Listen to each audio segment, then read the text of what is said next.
Off menu, burnt sugar alibi. Kitchens don't sleep. They whisper in steam. After the last table flirts with dessert and the dining room remembers how to be furniture, the line eases from battle posture and the building lowers its voice. Hood vents purr like cats that know gossip. Pilot lights offer their small, sincere blue. The walk-in hums a hymnal you can hear in your teeth if you lean against the door. If you've never stood behind a pass at 2:04 a.m. with your palms flat on warm stainless and felt the room breath you back, you don't know how a building can ask for honesty without moving a single hinge. I'm Adrian, Executive Suze at Oriole, a room that believes in restraint until the second the plates hit the pass. My kingdom, a battered spoon that tastes truer than any thermometer, a knife I keep honed to a sentence's clarity, a stack of folded side towels like white flags we refuse to wave, a drawer of blue painter's tape that solves more problems than therapy. On the shelf above my station lives a tin of saffron that used to hold spice, and now holds promises I still don't have the courage to throw away. Serena, my wife then, could make a room remember it had better bones than it had been using. Food stylist, PR whisperer, she arranged other people's appetites into the kind of story that made them sign checks. We met on a press tasting. I ran a salad through the pass that apologized without groveling. She adjusted a linen by a thumb width, and the whole table decided it had always wanted to look that way. We kept Wednesdays because kitchens will eat you if you don't name your own holidays. She'd slip in the alley door with a nod to the dishwasher who pretended this wasn't happening, and I'd be waiting at the prep table by the pastry pass, my hands still sugar-dusted from stealing a financier. If this sounds like bragging, I'm building the room. There's a notch in my lower back from the corner of the speed rack where she once shoved me and laughed when a tray of proofed brioche kissed the floor and forgave us. There's a comma of a birthmark below her jaw I could find in the dark. There's a way she said, "We've got 10," and I would use 9 and tuck one under my tongue in case famine visited. The first wrong thing wasn't lipstick. It was seconds. 00:16 back alley door, held open sixes, the sensor tattles for less. At 00:19 camera 4 over the prep sink blinked out for 18 seconds as if an eyelash had fallen in front of it. In the closed lounge, 2 splits of Risset disappeared without a corresponding entry for clean stems in the steward's log, a trick only someone with keys or practice bothers to pull. The lowboy by my station smelled faintly of mint at 00:41 when it should have smelled like garlic threatening to be music. On the rim of a water glass by the Hobart, a thin mouth of plum had dried its witness. I wrote a gentle story. A stagiaire got brave. A bartender forgot he was off. Some client tour ran late and very clean. Then Thursday did the same minutes with the entitlement of ritual. 00:16 held an extra second. The camera learned to sneeze on cue. Under the base of the rolling rack, a clear hair tie winked when my headlamp said hello. Not an earring back, not even jewelry. A silicone loop engineered to be forgotten. Serena said open while we folded towels in halves. I always argue for thirds, like an architect laying down the word load-bearing. With rules, she said, with care, with us first. She didn't touch me while she said it, which in our house dialect meant the truth was about to require hands later. I wanted to be generous in the adult way, not the self-erasing way. We wrote it down. No one from Oriole, no clients or press. Tell before, not after. Protection always. Our bed, country with a border. The first week she kissed me like a truce. The second, like an apology the language hadn't invented yet. The third, at 11 p.m., she texted client dinner ran long, don't wait up, and the alley door at 00:16 had its small act of theater again. I don't set traps in sanctuaries. But I listen. I dusted the inside plate of the service door with cornstarch that looks like innocence and betrays with enthusiasm under the blacklight we keep for health inspections. I placed a single sheet of 600 deg half-pan liner on the salamander shelf and rotated it an irrational angle only I would memorize. A hurried hand will align it unconsciously.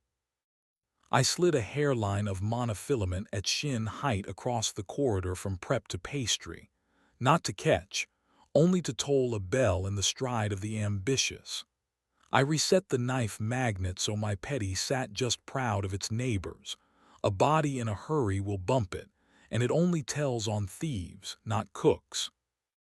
00, 16, held sevens. 00, 21, camera blinked with the politeness of a cough. The salamander liner was righted as if the room had suddenly learned geometry. The monofilament lay coal-polite on tile, moved aside by hands that understood what it was to be careful with a trap. On the inside plate of the service door, cornstarch dusted a small galaxy where a palm had to have lived. Serena came in with fast hair and a mouth brave enough to hold a script without cruelty. I flicked the blacklight, and a faint constellation woke along the inside of her wrist where pulse negotiates with honesty. She looked down, and the arithmetic showed in her face before she lifted it again. "Don't make me the villain," she said. Not pleading, just tired of pretending intent and outcome had ever belonged to the same room. "I asked for before," I answered. "I thought I did," she said, and in her grammar client dinner counted. She had kept tempo. I had asked for melody. He came with her in the way men who own rooms without owning them do. Luca Vale, the pop-up king, patron saint of off-menu human press release.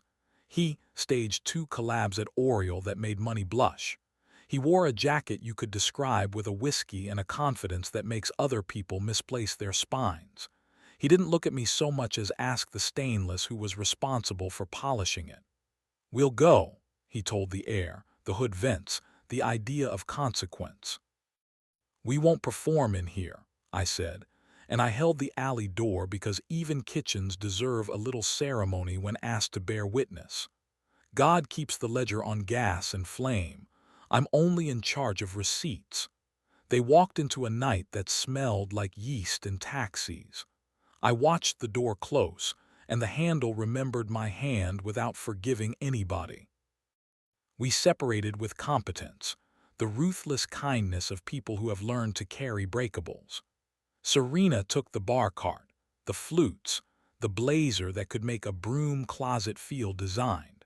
I kept the chipped mug with Oriole's old compass logo and the habit of tasting sauces with my thumb when no one is watching. Lawyers in rooms that smelled like air freshener and paper clips moved nouns around until they agreed to sit still. Work holds you up by the collar if you let it. A lamb's saddle decided to hate us, and then repented when I begged it with butter. A wedding booked the whole room and wanted honesty for dessert. I translated that into bruleed grapefruit and ginger, and the bride cried in the nice way. The new guard manger set a vertical dice that made me believe in civilization for an hour. I slept afternoons in a bed that tried not to remember me wrong. Maya came 3 weeks later with a crate of molds like a cartographer arriving with a new map. Pastry chef, quietly sovereign, she smells faintly of orange peel, burnt sugar, and a temper that has learned choreography. Her hair is a complicated argument with itself. Flour likes her more than it should. She tied on an apron with a tug that looked like punctuation and unrolled her tools with the confidence of a surgeon and a generous aunt. "You ever torch the tops just a breath too far on purpose?" she asked, testing the flame and angling a tray so the light could flirt with it. To remind yourself restraint isn't always pious. "When the building asks for honesty," I said. We began as colleagues who respect altitude. She tuned sugar to softball while I courted a sauce that insisted on reduced dignity. She would leave a scrap of pâte sucrée on the corner of my station as a bribe, and I would trade her the first scallop seared correctly just to watch her eyes half close and her mouth select adjectives. At 3 a.m., when the dishwashers have made peace with their sins, and the room hums an octave you can only hear in bone, we would stand at the pass and let the heat lick our wrists and talk like people who love materials more than applause. The first time she touched me, it was my wrist, 1 degree adjustment, so my plating spoon wouldn't scar the surface of a creme set with a confidence more appropriate to legislation. There, she murmured, and my body, which had been pretending to be rented, suddenly admitted ownership. We aren't children. Speed is fear's costume. The first time she kissed me, we stood in the threshold to the pastry walk-in because thresholds are honest. Half out, half in, air voting. Her mouth tasted of orange zest and a heat at the back of her tongue she used only for discipline and love. She kept her eyes open for a heartbeat, not to check for cameras. There are none where we keep pastry secrets, not because the health inspector would object, but because the gods are sentimental about sugar. But to choose me again once she had started. I set my palm along her ribs where the body stores stubbornness, and her breath came to stand beside mine, and we both applauded without moving. We made rules that sounded like respect, not fences. No hands near plated desserts that have made their decisions. No bodies against the lowboys. They have to open in the morning and feature no bruises. Yes to the alley at 2:30 when the proofing room exhales and the city forgets to pretend it isn't hungry. Yes to the pastry bench after last temper, with the chocolate whispering its temperamental forgiveness. Yes to my office with the light off, the service bell quiet, her thigh along mine under the desk as we watched the ticket printer spit out ghosts we were not obliged to feed. We counted to 10 and used 9, because the last minute belongs to the building. The gala rolled in with staged sincerity, a fundraiser named Fire and Salt because donors like to season their adjectives. Serena came in a dress that taught Reflection's modesty. Luca moved behind her like a rumor that believed itself. We did the nod exes learn when they'd rather continue to be people. Maya crossed the back of the room in whites and black clogs, hair up, hands steady, mouth shaped around a smile she had negotiated with in a mirror that didn't argue. I wanted to frame that smile behind glass and tell security to check it every hour. During speeches, someone mispronounced béarnaise in a way that would have gotten a different person fired, and a donor said alchemy like a dare. I did rounds. The alley door minded its manners. The salamander liner sat exactly as a zealot would prefer. The blacklight stayed off because there's a mercy in letting the night keep some of its illusions. In my office, I opened the saffron tin that no longer holds saffron. Inside, 2 clear hair ties and a bobby pin bent into a question mark. Not trophies. Relics of a grammar lesson I don't need to teach twice. I snapped the lid shut gently and put it back between the peppercorns and the star anise, where even my best intentions can smell them and proceed with caution. After breakdown, Maya found me at the pass with my palms flat, the stainless warm as a forehead you want to forgive. Flour dusted the inside of her elbow like evidence of a good secret. "You look like you're practicing staying," she said. "I'm learning," I said. "To be a guest," she said, and she set her hip against the table like she trusted it, like she trusted me to keep it from moving. "To stop auditioning for a room that already hired me," I said, and I reached for her hand because even in kitchens there are moments when speed isn't the point. We didn't rush. The room had sprinted enough for everybody else. In the pastry walk-in, the air kissed our skin like a correction, and the truffles watched us with the benign indifference of things that are already perfect. Her laugh lives in the notch of her throat. I found it with my mouth, and she made a sound I filed under famine and feast. She slid her fingers under my jacket and mapped my ribs like a person revising a recipe that didn't need revision. When my hip bumped the speed rack and a tray juddered, we both laughed because it is impossible to have a religion in a kitchen and not accept slapstick as part of the liturgy. There's a version where I went to war, where I pulled camera feeds and chef-knifed a speech into the stockroom, where I shamed the right people and asked the wrong room to clap. It ends with a building that would never forgive me for torching it to warm my hands. I walked two bodies out of an alley door instead and saved my malice for phrases like, "We've always done it this way." In spring, a critic whose palate I both feared and respected came for a quiet dinner and left us a paragraph that made the prep cooks print it out and tape it above the mop sink. Summer taught me which herbs lie to you if you pick them after noon. The new grill cook learned the difference between char and violence. Maya taught me that patience isn't a passive verb, and that sugar behaves better if you speak to it like you've been forgiven. I taught her the snap of a green bean when the market pretends weather is a suggestion, and that I get very quiet before I get angry. A service industry advantage, because you won't spill a sauce when the storm has a voice like the hood vent. One night, the alley door chimed at 00, 16 out of pure habit. I went to the monitor out of muscle memory and found only a hurrying cat with a leaf in its mouth like a formal invitation. I laughed into my wrist and Maya, elbows dusted with powdered sugar like a wedding no one planned. Laughed with me because rooms develop senses of humor when you stop making them cover your sins.